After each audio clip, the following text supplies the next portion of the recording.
माहिती शेअर करतील, तिथली वस्तुस्थिती सांगतील. त्याचबरोबर केंद्र शासनाचे देखील अधिकारी असतील आणि यामध्ये आपापली जी काही तिकडची परिस्थिती आहे, भौगोलिक परिस्थिती आणि त्या शहरांचं योग्य असं नियोजन, म्हणजे आमच्या सरकारची भूमिका आहे की सर्व शहरांना न्याय मिळाला पाहिजे, नगरपालिकांना न्याय मिळाला पाहिजे, शहरातल्या लोकांचं जीवनमान उंचावलं पाहिजे आणि नियोजनबद्ध विकास या ठिकाणी झाला पाहिजे.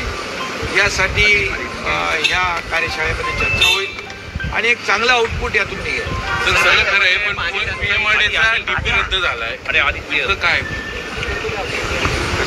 पीएमआरडीचा डीपी रद्द झालाय, आपल्या कार्यकाळात तो झाला होता, नंतर त्याच्यामध्ये काही त्रुटी आहेत, काही ऑब्जेक्शन आलेले आहेत. त्यामुळे डेव्हलपमेंट प्लॅन हा त्या शहरातल्या त्या भागातल्या नागरिकांच्या हितासाठी झाला पाहिजे आणि त्यामुळे ज्या काही त्रुटी असतील त्या दूर करून व्यवस्थित नियोजित शहर कसं होईल यासाठी आपण निर्णय घेऊ. त्यामध्ये नागरिकांचा अधिकार, नागरिकांचं हित पहिल्यांदा त्याला प्राधान्य. निवडणुका होऊ शकतात महानगरपालिकेचे, तर कशा पद्धतीने पुढची वाटचाल असते? वार्ड 3, 4 नेमकं काय? नाही, आता सुप्रीम कोर्टाने आदेश दिलेले आहेत, त्यावर निवडणूक विभाग जो आहे आयोग काम करतो आहे आणि त्याच्यावर जी काय प्रक्रिया आहे ती पूर्ण करण्याचं काम निवडणूक आयोगाच्या माध्यमातून आणि राज्य शासनाच्या माध्यमातून सुप्रीम कोर्टाचे जे डायरेक्शन्स आहेत त्याप्रमाणे त्याची राष्ट्रवादीला 3 प्रभाग हवेत, शिवसेनेला 4, भाजपला 4, मग हेच मतभेद आहे.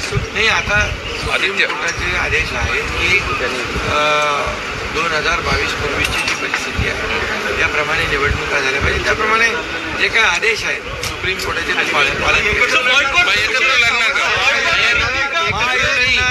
महायुतीमध्ये आम्ही लोकसभा लढलो, विधानसभा लढलो, विधानसभा जिंकल्या, लँडस्लाईड मॅन्डेट मिळालं.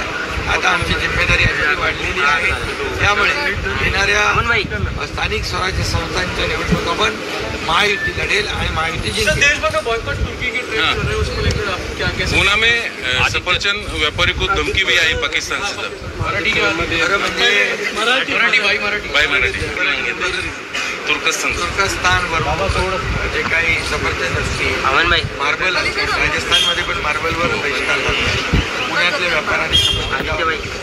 मी या सर्व व्यापाऱ्यांचं अभिनंदन करतो.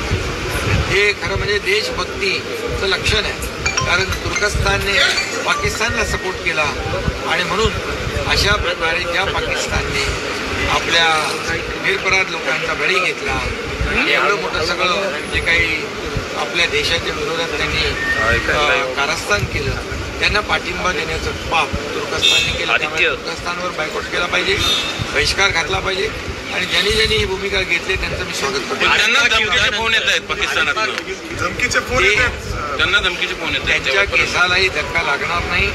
आमची पोलीस यंत्रणा सक्षम आहे आणि हे जे देशभक्त आहे त्यांना कुठेही आत येऊ देणार नाही. आमची महाराष्ट्राची पोलीस जी आहे, हे पोलीस आणि गृह विभाग हे सगळं अलर्ट. आमच्या 2 बैठका देखील झालेल्या आहेत, army, navy, air force, civil defence आणि पोलिसांच्या बरोबर. त्यामुळे सगळ्या बाजूने आम्ही तयार आहोत. युद्धानंतर जी परिस्थिती निर्माण झाली होती, तुर्कस्तान को बाइकआउट किया है, पुणे के व्यापारियों ने, राजस्थान में भी व्यापारियों ने मार्बल में बहिष्कार डाला है, इधर एप्पल पे बहिष्कार डाला है. मैं इनका स्वागत करता हूँ. ये देशभक्ति का एक लक्षण है और जो ये करेंगे, जो पाकिस्तान को सपोर्ट करेंगे, ये तुर्कस्तान ने पाकिस्तान को सपोर्ट किया था, जो पाकिस्तान ने हमारे बेकसूर लोगों को मारा था और इसलिए तुर्कस्तान के ऊपर पूरा बहिष्कार डालना चाहिए.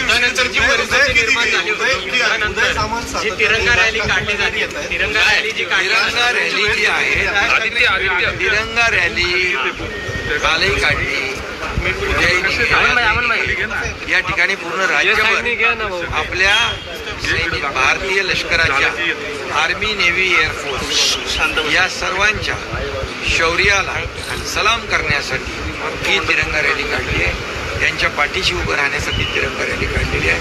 त्यांच्या शौर्याचा सन्मान करण्यासाठी ही तिरंगा रॅली काढलेली आहे आणि हे भारतीय लष्कर यांचं अभिनंदन तर आपण केलेलंच आहे. पुन्हा एकदा मी अभिनंदन करतो. आणि या लष्कराच्या पाठीशी उभे राहिलेले आणि एक ठोस असा निर्णय घेतलेले धाडसी प्रधानमंत्री नरेंद्र मोदीजी यांचं पण मी अभिनंदन करतो. कारण आतापर्यंत कधी पाकिस्तानला अशा प्रकारचं उत्तर मिळालं नव्हतं. त्याला धडा शिकवलेला आहे आणि पाकिस्तान याच्यातून बोध घेईल. कारण आपल्या सैन्याने जे एवढ्या स्पीडमध्ये त्यांच्यावर ॲक्शन घेतली यासाठी त्यांच्या शौर्यासाठी सन्मान म्हणून ही आपली चर्चा आहे. थँक्यू.